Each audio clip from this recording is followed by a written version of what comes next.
Immaginate l'emozione che potreste provare nel prendere un volo per gli Stati Uniti.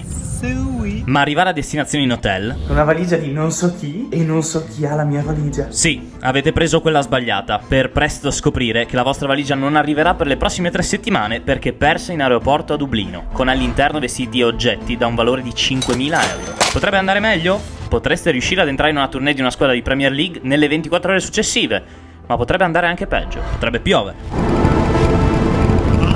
O potrebbe succedere qualcosa di decisamente peggiore. Il terzo giorno negli States inizia con una colazione che ai più fedeli potrebbe ricordare qualcosa. Non so se vi ricordate il video di Dubai in cui eravamo al Five Palm, ma la colazione è epica, quasi come a quel punto. Buffet, possiamo mangiare tutto quello che vogliamo. Io amo questo paese, amo gli Stati Uniti e le loro colazioni. Ma oltre a donuts e pancetta, una gioia, prima di affrontare le sventure che ci avrebbe riservato Orlando, ce l'ha regalata la presenza di alcuni giocatori del Chelsea a colazione. Perché sì, per chi ha visto il secondo episodio, sa che eravamo nello stesso hotel di Jorginho e compagni. Tutto bello, finché non siamo tornati in camera. Allora abbiamo deciso di far volare il drone, no? Dall'appartamento. Sapete dove è finito il drone? Adesso ve lo faccio vedere.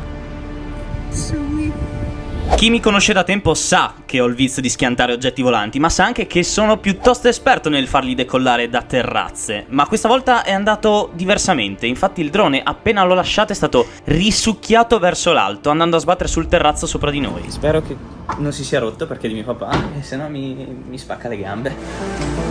Sarà ancora integro? The other side, probably. What do you think? Is okay? I doubt it, bro, because it landed on the grass. Pretty soft. Damn! No! Fuck!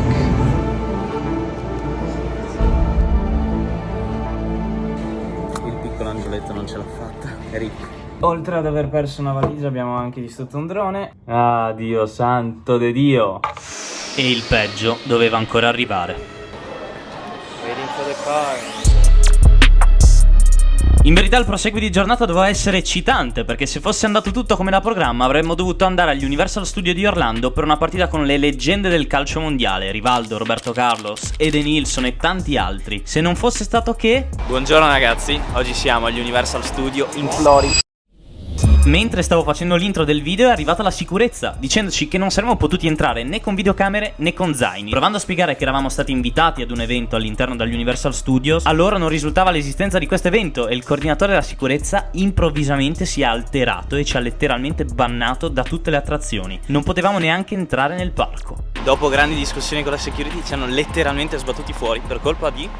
questa, della fotocamera. Ci hanno addirittura detto che non esiste nessuna partita. Molto scortesi, però si sa che con la polizia americana non bisogna scherzare, quindi ce ne stiamo andando via. Una cosa che ho imparato da Mike è che non c'è ban che tenga per creare il contenuto su YouTube. Nonostante la security ci abbia accompagnato verso l'uscita degli Universal Studios, noi abbiamo trovato un Hard Rock Café che chiameremo lo scopassaggio, perché legalmente fuori dagli studios, ma abbastanza vicino al punto in cui c'era l'organizzazione dell'evento in cui dovevamo andare. Ce l'abbiamo fatta, abbiamo trovato lo stand della Florida Cup, si vola. La cosa incredibile è che nonostante le scuse degli organizzatori, noi abbiamo dovuto girare tutta la giornata con un accompagnatore che potesse farci da garante, perché da soli saremmo stati in ogni caso sbattuti fuori dagli Universal Studios. E sì, sembra una barzelletta, ma hey, welcome to USA.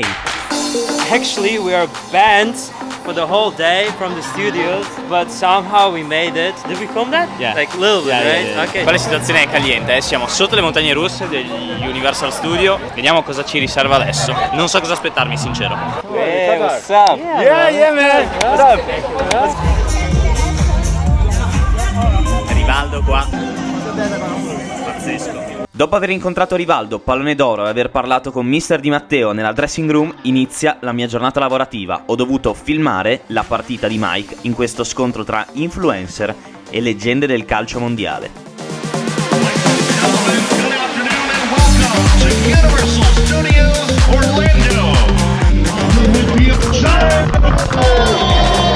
Fa così caldo che la Fuji ma anche l'iPhone non registrano più, si sono rifiutati, sono andati in burnout. Troppo caldo, troppo caldo. Rivaldo! Mi sono appena accorto che sta giocando Falcao, tipo il giocatore più forte di calcio a 5 di tutti i tempi. E adesso vediamo.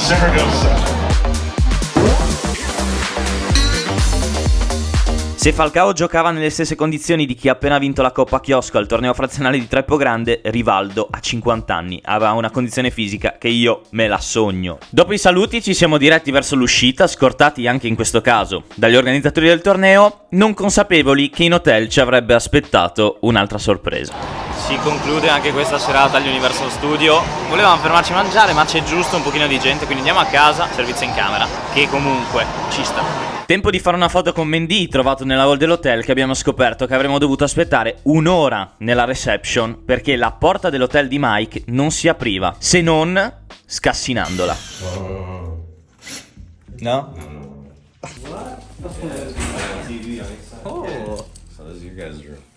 Cosa è successo? Si è scaricata la batteria della porta di Mike, ci hanno fatto aspettare un botto, sono venuti e non hanno trovato un modo se non quella di tirarla giù, di aprirla con il, come si chiama, con la roba lì. Dato che ci hanno fatto aspettare tipo un'ora, a Mike hanno dato tipo la suite più sweet che c'è. Penso ce ne siano di migliori, però anche questa non è male, non è male.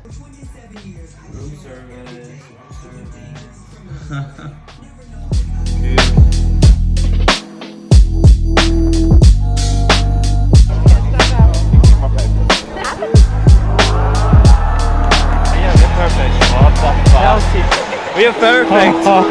What?